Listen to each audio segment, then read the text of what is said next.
Directly beneath its blazing surface is a zone of perpetual churning. Next is a layer where light takes thousands of years to cross. At the center is the sun's core. It's the smallest region, but it's over 25 times the diameter of Earth. This is the powerhouse of our star. Everything we experience on Earth, sunlight, heat, and the effects of solar storms, starts here. As the sun formed, hydrogen gas at its heart was crushed under the weight of the material above.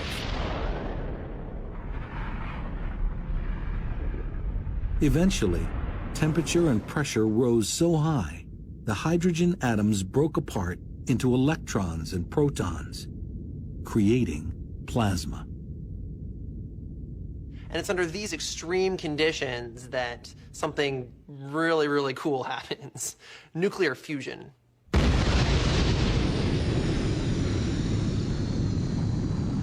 It's the same atomic process inside the hydrogen bomb. Under tremendous pressure, protons in the plasma fuse together, releasing photons, minuscule packets of heat and light. An unimaginable number of photons are made every second, generating the sun's incredible power, some of which reaches us as sunlight.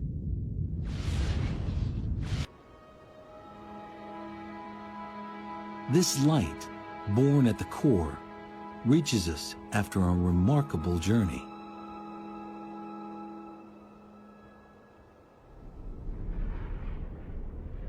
Away from the core, pressure and temperatures drop, and nuclear fusion stops.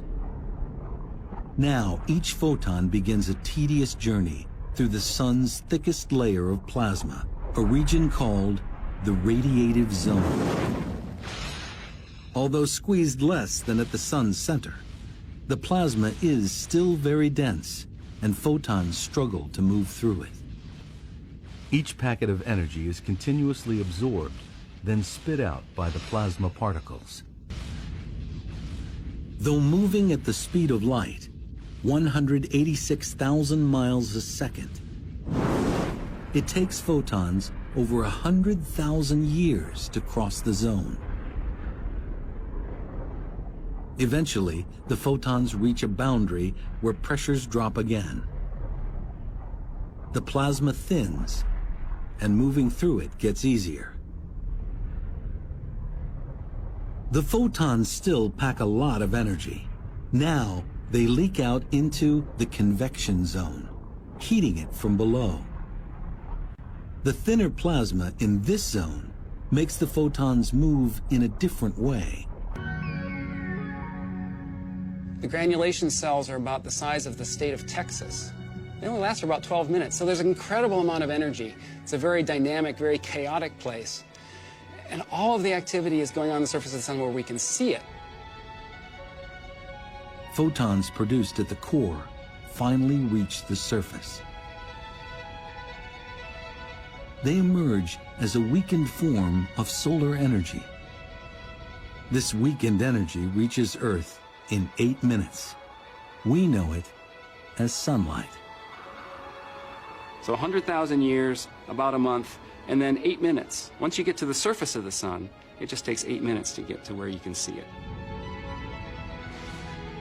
Unimpeded, the trip from the core to the surface would take the photons a matter of seconds. In reality, the sunlight that shines on us today may have been created during the last ice age.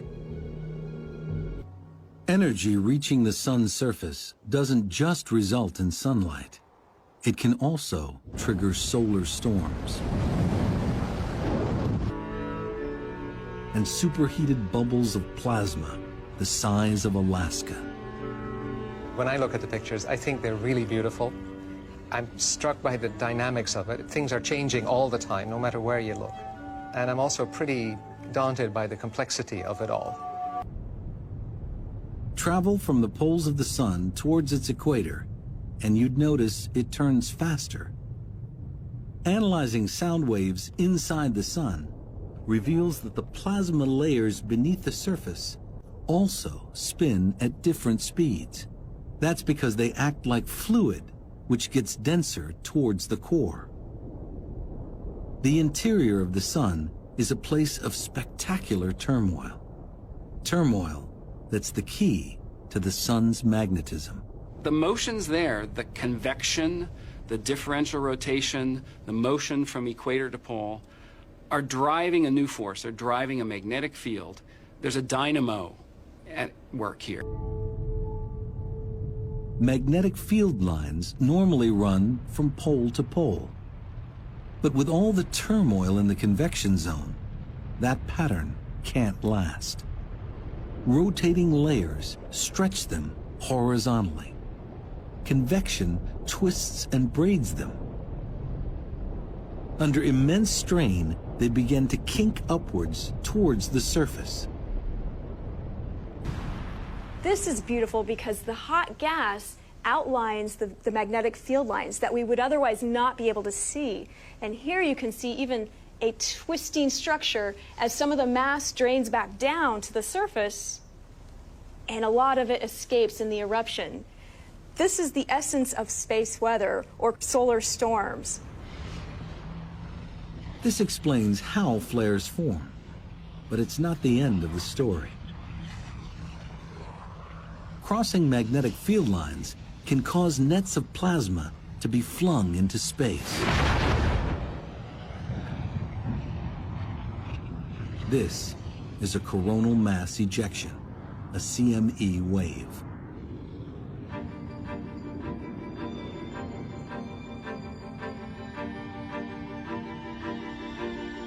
The portrait of how solar flares and CME waves form is coming into focus. But a key question remains. CME waves can travel 93 million miles to Earth in a matter of hours. So what gives them such explosive energy?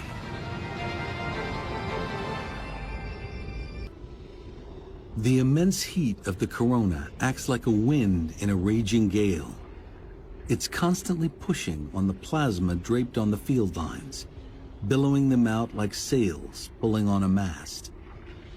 Like solar flares, when magnetic lines cross, there can be an immense explosion. In this case, the lines are cut and the sail whips off into space. Loaded with 1 billion tons of highly charged plasma, the CME wave can wreak havoc on electricity-dependent Earth. Everything grows, Building up. but the 3D is really... Today's solar scientists believe it's not if, but when the next big one will strike. Today, we see the sun better than ever before. We're beginning to understand it from the inside out. But its unpredictable personality means there will always be uncertainty when living with a star.